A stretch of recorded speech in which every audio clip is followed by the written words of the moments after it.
एक बार की बात है, एक व्यक्ति, एक धनी व्यक्ति था, ठीक है ना। एक धनी व्यक्ति का एक लौता बेटा था। वो धनी व्यक्ति इतना बड़ा धनी था, नगर सेठ था, उनके पास में बहुत धन संपत्ति बहुत कुछ था।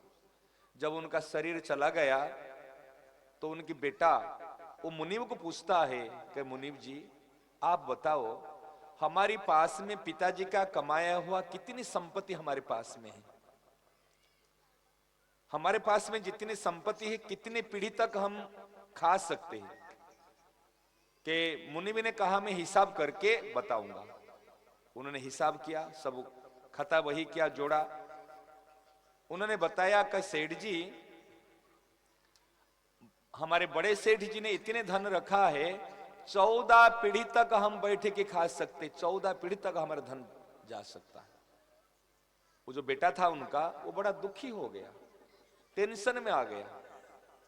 14 पीढ़ी तक, मात्र 14 पीढ़ी तक, ध्यान से सुनना कि मात्र 14 पीढ़ी तक, फिर 15 पीढ़ी को क्या होगा। उन्होंने 15वां पीढ़ी की चिंता करके रात को उनकी नींद उड़ गई। बात समझ रहे ना।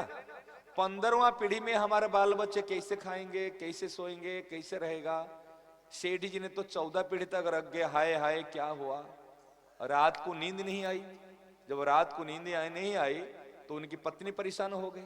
डॉक्टर को दिखाए, वैद्य को दिखाए, नींद नहीं आई, गोली खाने लग गए, फिर भी नींद नहीं आ रही, फिर भी परेशान। तो मुनीब जी ने कहा, कहे सेठ जी अब क्यों चिंता करते हो, पूरे घर वाले दुखी हो गए, जिनको नींद उड़ गई, क्यों चिंता आ गई। ये 15वां पीढ़ी में क्या होगा, कैसे घर चलेगा। तो फिर एक साधु मिले। साधु को किसी ने कहा कि डॉक्टर वैद्य सब फेले हो गए, उनको नींद नहीं आती, रात को बड़ी चिंता, शरीर कमजोर हो गया, सूख गया, क्या करे। उन्होंने, एक साधु ने कहा एक काम करो, इनके इलाज के लिए एक तरीका है। क्या तरीका। वो गांव में एक ब्राह्मण थे, ब्राह्मण रहते थे, और उस गांव के बाहर एक साधु रहते थे।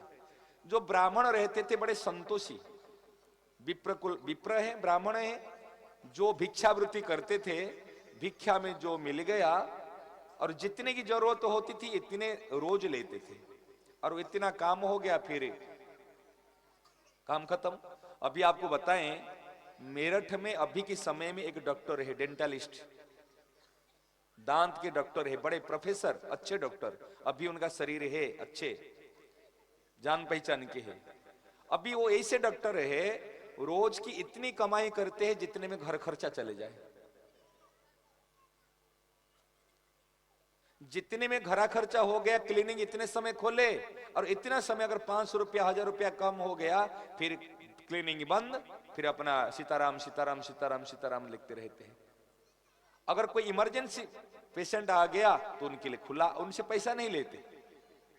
उसके बाद में घर खर्चा निकलने के बाद में कोई इमरजेंसी अगर बीमार व्यक्ति आ गया, उनके लिए खुली, उनको जो परिश्रम करते उनके लिए पैसा नहीं ले। कहीं राम जी ने मेरे लिए प्रबंध कर लिया, आज का एक प्रबंध हो गया, फिर मेरे को ज्यादा नहीं। उनके बैंक में उनके नाम में एक पैसा भी नहीं है।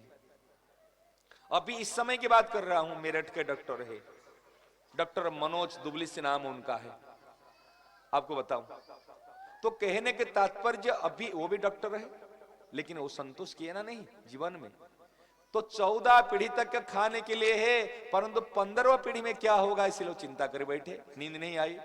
तो ब्राह्मण को उन्होंने कहा, सेठ जी आज एकादशी है, और द्वादशी के दिन ब्राह्मण को कुछ आपने देओ, तो देओगे तो आपको नींद आएगी, आपको शांति मिलेगी। उन्होंने ब्राह्मणों के पास में गए, 5 किलो चावल की कट्टे होता है ना, 5 किलो की चावल लेकर अपने गए, कहे ब्राह्मण देवता ये 5 किलो की चावल रखो, और 100 रुपया दक्षिणा में दिए। उन्होंने, ब्राह्मण ने कहा, सेठ जी आज क्या प्रबंध हो गया है, आज तो जरूरत नहीं है, कल की जरूरत पड़ेगा तो फिर देख लूंगा। उन्होंने 100 रुपया और 5 कट्टे की जो 5 किलो चावल वापिस दे दिए। पत्नी को जब उन्होंने कहा, चावल तो लिए नहीं, क्यों नहीं लिए, कि आज के प्रबंध है, ठाकुर जी ने आज का प्रबंध कर लिया है, अगर आज का प्रबंध कर लिया है, मैं इसको लेकर क्यों संग्रह करूं। और कोई भूखा होगा और किसकी जरूरत पड़ेगी और वो चीज उनके भी काम आ जाएगा। अगर मैं इसको संग्रह करके रख लिया कल के लिए तो मैं तो बड़ा बेईमान निकलूंगा। भाई मेरा पेट तो भर गया और जो बचा हुआ है मैं कहूंगा कल खाऊंगा। अरे आज की तो कोई भूखा है ना। जो भूखा है, जो आपके पास में बचा हुआ है, ये बचा हुआ अन्न के ऊपर दूसरी भूखा आदमी का अधिकार है, आपका अधिकार नहीं है। समझ में आती मेरी बात? आज आपका पेट भर गया, आपके पास में बचा हुआ है अन्न, ये अन्न में आज की आप सोचते कल खाऊंगा। अरे महीना भर के लिए आपने संग्रह करते, साल साल भर के लिए संग्रह करते, और LIC बनेंगे लाइफ भर के लिए संग्रह करते हो। कल मर जाओगे तो जीवन किसने देखा? अरे पशु पक्षी कीट पतंग वृक्षलता जितने जानवर है कहां संग्रह रखे? कोई बैंक डिप्टी रखे? खेतीबाड़ी है? अजगर करे न चाकिरी, पंछी करे न काम, दास मलुका कह गए सबके दाता राम। अजगर चाकरी नहीं करता, पशु पक्षी काम धंधा नहीं करते, फिर भी 14 पीढ़ी के लिए अन्न है, फिर 15 पीढ़ी के लिए सोच के नींद उड़ गई। हमारे देखे राजस्थान में संत लोग रहते हैं, अभी भी परिपाटी है, वो रात्रि को सोते समय जो कमंडलों में पानी रखते हैं, वो कमंडल को उल्टा करके रखते थे। पानी भी रात को नहीं रखते पास में। अभी जो रामद्वारा में सूरसागर में रुके ना, वहां की परिपाटी है अनेक संतों की। संध्या सूर्यास्त से पहले भोजन कर लिए, पानी पीना है तो पी लिए, और रात्रि के समय बैठे केवल भजन करना, नींद आए तो सो जाना, भजन करना। रात्रि के समय में संग्रह कुछ नहीं। एक साधु कल के लिए पानी भी संग्रह नहीं करता, और एक ब्राह्मण कल के लिए अन्न भी संग्रह नहीं किया, और ये सेठ 14 पीढ़ी के लिए है, फिर भी रात को नींद नहीं आती। समझ में आए ना? तो इसीलिए जब तक संतोष नहीं करेंगे तब तक फिर उस सेठ को प्रभाव पड़ा, अरे कल के लिए अन्न नहीं है, आज के लिए संतोष करके आनंद में सोता है, मेरे 14 पीढ़ी के लिए अन्न, में मरूंगा तो पीढ़ी बनेगा ना, मैं जीते जी 14 पीढ़ी हो जाएगा, वो मरेगा तो 14 पीढ़ी बनेगा। फिर मैं सोचता हूं, फिर जिन्होंने उनको ज्ञान मिला, फिर उनको कल से फिर नींद आने लग गई।